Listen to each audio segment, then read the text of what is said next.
A reading from the Gospel according to Luke. Then Jesus told them a parable about their need to pray always and not to lose heart. He said, "In a certain city there was a judge who neither feared God nor had respect for people. In that city there was a widow who kept coming to him and saying, 'Grant me justice against my opponent.' For a while he refused. But later he said to himself, 'Though I have no fear of God and no respect for anyone, yet because this widow keeps bothering me, I will grant her justice, so that she may not wear me out by continually coming.'" The Gospel of the Lord. In the Gospel of Luke, Jesus seems to have a special concern for women. That concern stands in contrast to the society of Jesus' time, where women usually derived their identity from their relationship with a husband. Women often had no means of securing a livelihood outside of depending on their husbands or children. If a woman had an illness that involved blood or bleeding, she was marginalized, unable to join in the activities of daily living. The dignity that Jesus accords to women is a sign of hope for me. He seems to see those people who might be invisible to others. Today, I wish to reflect on Jesus' encounter with one woman whose name has not come down to us, but whose story is familiar to many. The parable of the widow's persistence is introduced as a parable about prayer and not losing heart, then moves into a story about justice, and ends with a question about faith. Luke mentions a number of widows in the ministry of Jesus. From these references, we might certainly characterize them as among the vulnerable, the ones in whom Jesus takes a particular interest. But in addition to being vulnerable, widows also appear as prophetic, active, and faithful. The widow of our current parable is persistent, active, and forceful enough to get the justice she demands even from an utterly unjust judge, and who finally is, by implication, included among the chosen ones of God. If the point of this parable is to drive home the importance of persisting in prayer, it also explores the notion of authority, divine authority. I have a question for you. Who represents God's authority in this parable? Is it the judge or is it the widow? You see, I think we are predisposed to think of the authority figure, and sometimes the male figure in the story, as the authority figure, even a godlike authority figure. But in Luke's Gospel, that expectation often gets turned on its head.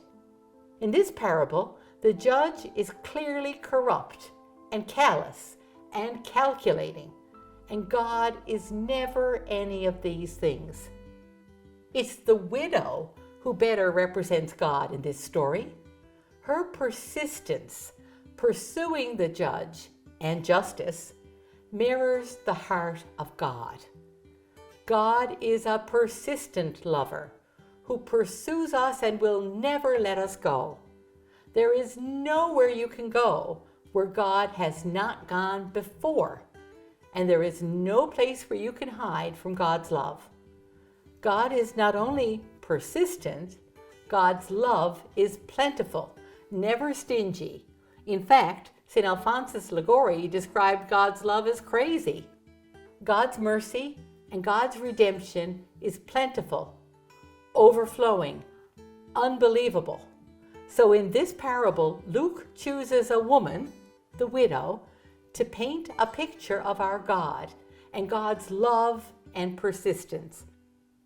So now comes the so what. What difference does all of this make? Well, you and I are called to be the hands and feet of Jesus in our world today, witnesses of this love, His mercy, His power, and presence. That means that our love must be as crazy as God's love. Our mercy must be as wide as God's mercy, and our presence as solid and reassuring as God's.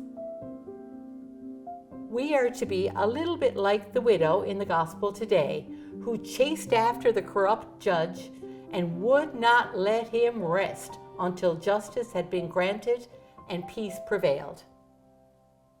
What does that look like in our lives? I can tell you a story from my own life that might illustrate what the human face of God's crazy love might look like. More than 60 years ago, alcoholism drove a wedge in my family, and one member ran far away. We never saw him again. But we knew that he had 3 children, and there always seemed to be a hole in our family. We looked high and low for those children.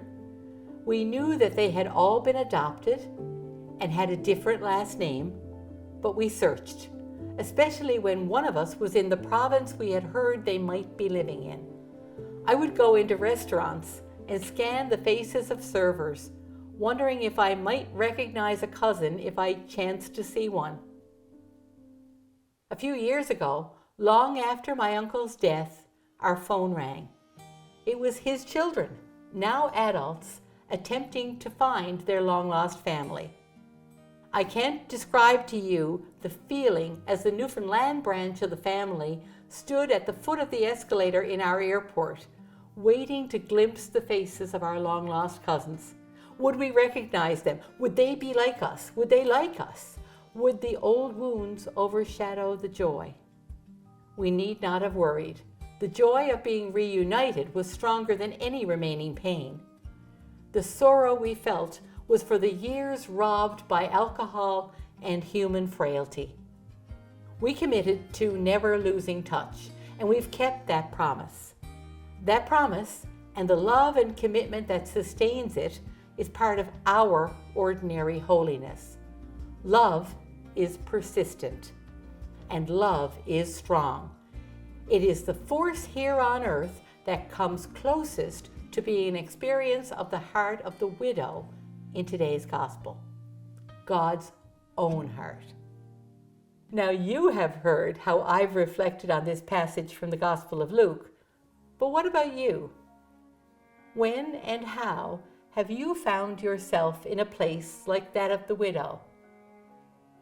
What does the widow hope for when she pleads without ceasing? What did or do you hope for when you found yourself or find yourself in this place? How persistent are you? Have you ceased to plead? If so, why? Where and when and how have you experienced the crazy, abundant love of God? When have you been that crazy, abundant love of God for others?